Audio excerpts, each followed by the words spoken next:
Hello दोस्तों, technical आमर YouTube channel में आपका स्वागत है। आज की इस वीडियो में हम प्राइवेट एयरपोर्ट का मोड इंस्टॉल करने वाले हैं। वीडियो पसंद आएगी तो लाइक करें। चलो इस वीडियो को स्टार्ट करते हैं। डिस्क्रिप्शन में लिंक दिया हुआ है, वहां से आप डायरेक्ट डाउनलोड कर सकते हो। डाउनलोड करने के बाद आपको ऐसा दिखाई देगा। इसको एक्सट्रैक्ट कीजिए। एक्सट्रैक्ट करने के बाद GTFI मेन फोल्डर को ओपन कीजिए।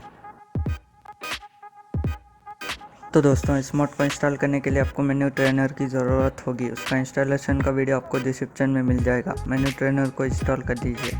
मेन्यू ट्रेनर को इंस्टॉल करने के बाद GTFI मेन फोल्डर को ओपन कीजिए। GTFI मेन फोल्डर ओपन करने के बाद ये मेन्यू स्टफ दिख रहा है ना, उसको ओपन कीजिए। ओपन करने के बाद स्पूनर में जाइए। उसके बाद एक्सट्रैक्ट किया हुआ फोल्डर पर आ जाइए। आने के बाद यहाँ ब्रिज बेस का XML का फाइल दिख रहा है ना, उसको यहाँ ड्रैग एंड ड्रॉप कीजिए। बस दोस्तों, इतना ही आपको करने का। चलो अब GTFI ओपन करते हैं। तो दोस्तों, GTFI ओपन करने के बाद मेन्यू ट्रेनर को ओपन कीजिए। मेन्यू ट्रेनर ओपन करने के बाद नीचे आ जाइए। नीचे आने के बाद ऑब्जेक्ट स्पूनर दिख रहा है ना, इसको ओपन कीजिए। ओपन करने के बाद फिर नीचे आ जाइए। नीचे आने के बाद यहाँ मैनेज सेव्ड फाइल्स दिख रहा है ना, इसको ओपन कीजिए। ओपन करने के बाद फिर नीचे आ जाइए। नीचे आने के बाद यहाँ आपको दिख रहा होगा ब्रिज बेस XML, इसको ओपन कीजिए। ओपन करने के बाद लोड प्लेसमेंट्स में जाइए। तो दोस्तों, आप देख सकते हो प्राइवेट एयरपोर्ट आ चुका है। मैं आपको इसका ड्रोन शॉट दिखाता हूँ।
मैं आपको इसका नाइट का लुक भी दिखा देता हूँ।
तो दोस्तों यही था इस वीडियो में। अगर आपको वीडियो पसंद आएगा तो लाइक करें, शेयर करें और इसी तरह के वीडियोज़ के लिए हमारे यूट्यूब चैनल को सब्सक्राइब कीजिए। Thanks for watching.